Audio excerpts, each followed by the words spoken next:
तो बच्चों series combination of resistors पढ़ने के बाद हम चलते हैं अपने अगले कॉम्बिनेशन जो कि है पैरेलल कॉम्बिनेशन ऑफ रेजिस्टर्स। इस कॉन्सेप्ट वीडियो में हम उन्हीं के बारे में पढ़ेंगे। अब this is the condition like when two or more resistors are said to be in parallel if they are connected across same two points। कहने का मतलब ये है बच्चों कि अगर मैं दो रेजिस्टर्स ले लूँ R1 और R2 और उनको मैं कॉमन कनेक्शन या कॉमन पॉइंट से कनेक्ट कर दूं, जैसे कि मैंने R1 और R2 के लेफ्ट एंड्स को पॉइंट A से कनेक्ट किया हुआ है और R1 और R2 के राइट एंड्स को पॉइंट B से कनेक्ट किया हुआ है। यानी कि दोनों के अक्रॉस, अब चूंकि मैंने कॉमन पॉइंट से कनेक्ट कर दिया है दोनों को, तो दोनों के अक्रॉस जो पोटेंशियल ड्रॉप होगा करंट फ्लो के कारण वो सेम होगा।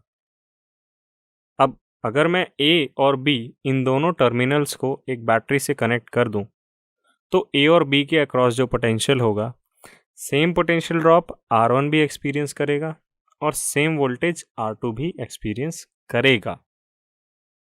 तो होगा क्या बच्चों, कॉमन पॉइंट ऑफ कनेक्शन पे करंट डिवाइड होगी। मसलन इस एग्जांपल में पॉइंट A से इमर्ज होने वाली करंट I जब एक कॉमन पॉइंट पे डिस्ट्रीब्यूट होती है, उसके पास दो डिफरेंट पाथ होते हैं। जैसा कि आप देखें यहाँ पे I करंट स्ट्रेट वायर से आ रही है और ये दो पाथ हैं इसके सामने, एक R1 की ओर जा रहा है और दूसरा R2 की ओर जा रहा है। तो बड़ी ही ऑब्वियस सी बात है, साधारण सी बात है, जिस ब्रांच में रेजिस्टेंस कम होगा उस ब्रांच में करंट ज़्यादा होगी, जिस ब्रांच में रेजिस्टेंस ज़्यादा होगा करंट कम होगी। यानी कि ये जो करंट की वैल्यूज़ हैं I1 और I2, ये डिपेंड करेंगी कि जिस ब्रांच में ये फ्लो कर रही हैं उस ब्रांच का रेजिस्टेंस कम है या ज़्यादा है, या जो भी है वो उसी बात पे ये डिपेंड करेंगी इनकी वैल्यूज़। तो अब जैसा कि हमने बताया कि R1 और R2 के लेफ्ट एंड्स, चाहे ये पॉइंट मान लें और ये पॉइंट मान लें, ये दोनों एक कॉमन पॉइंट A से कनेक्टेड हैं और इनके दोनों के राइट एंड्स भी कॉमन पॉइंट B से कनेक्टेड हैं।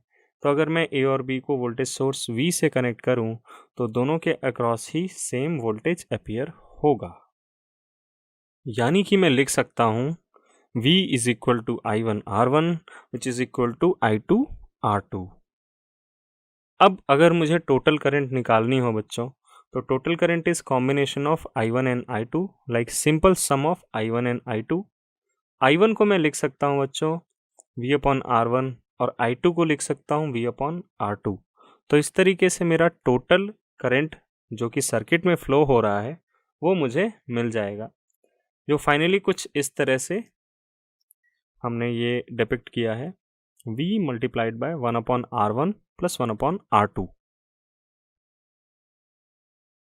अब जो सर्किट में टोटल करंट होगी that will be equal to V upon R equivalent. R equivalent मतलब बच्चों रेजिस्टेंस R1 और R2 का जो इक्विवेलेंट कॉम्बिनेशन होगा वो हम REQ के फॉर्म में पहचानेंगे। और इस करंट की वैल्यू और ये जो करंट की वैल्यू हमने I1 और I2 के फॉर्म में ऑब्टेन करी है, ये दोनों ही सेम करंट है, क्योंकि हम करने क्या वाले हैं, R1 और R2 के पैरेलल कॉम्बिनेशन को एक सिंगल रेजिस्टेंस से रिप्लेस करने वाले हैं, जिसकी वैल्यू R इक्विवेलेंट के बराबर होनी चाहिए। ऐसा करने पे सर्किट में फ्लो होने वाला current V upon R equivalent के बराबर होगा।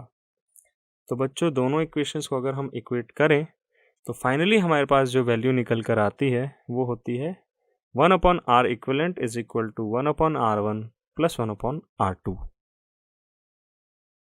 तो बच्चों हमारा अगला स्टेप क्या होगा, हम उसी तरीके से यहाँ पर भी एक, जैसा कि हमने सीरीज कॉम्बिनेशन में एक तीसरा रेजिस्टर जोड़ा था, वैसे ही हम एक और तीसरा रेजिस्टर यहाँ पर A और B के बीच में पैरेलली कनेक्ट करेंगे।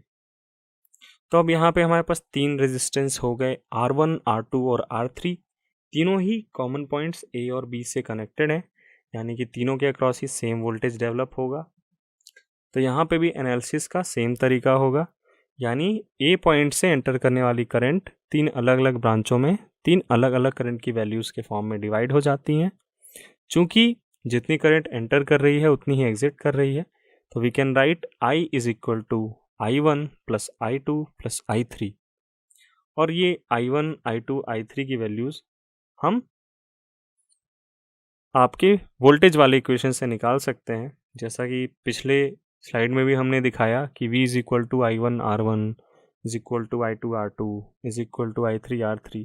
तो हम यहाँ पर भी वही करेंगे और फाइनली सॉल्व करने पे हमारा इक्वेशन कुछ इस फॉर्म का आया कि net current is equal to V into 1/R1 plus 1/R2 plus 1/R3। तो फाइनली हमारा R इक्विवेलेंट जो आया वो कुछ इस फॉर्म में हम एक्सप्रेस करेंगे कि 1/R equivalent is equal to 1/R1 plus 1/R2 plus 1/R3। अब बच्चों, जैसा कि हमने सीरीज में एनालिसिस किया था कि हम अगर n नंबर ऑफ रेजिस्टर्स को सीरीज में कनेक्ट कर दें तो जो उनका इक्विवेलेंट रेजिस्टेंस आ रहा था वो अलजेब्रिक सम के फॉर्म में आ रहा था। तो यहाँ पे बच्चों क्या हो रहा है कि जो इक्विवेलेंट रेजिस्टेंस है उसका रेसिप्रोकल इंडिविजुअल रेजिस्टेंसेस के रेसिप्रोकल का सम हो रहा है, यानी कि 1/R equivalent is equal to 1/R1 plus 1/R2 plus 1/R3 and so on. तो इस तरीके से हम इसे एक्सप्रेस कर सकते हैं कि ये इनके इंडिविजुअल रेसिप्रोकल्स का सम हो जाएगा। तो इस तरह से बच्चों याद करने में आसानी होगी आपको। तो बच्चों, कॉम्बिनेशन ऑफ रेजिस्टेंस सीखने के बाद हम चलते हैं अपने अगले प्रॉब्लम सॉल्विंग वीडियो की ओर।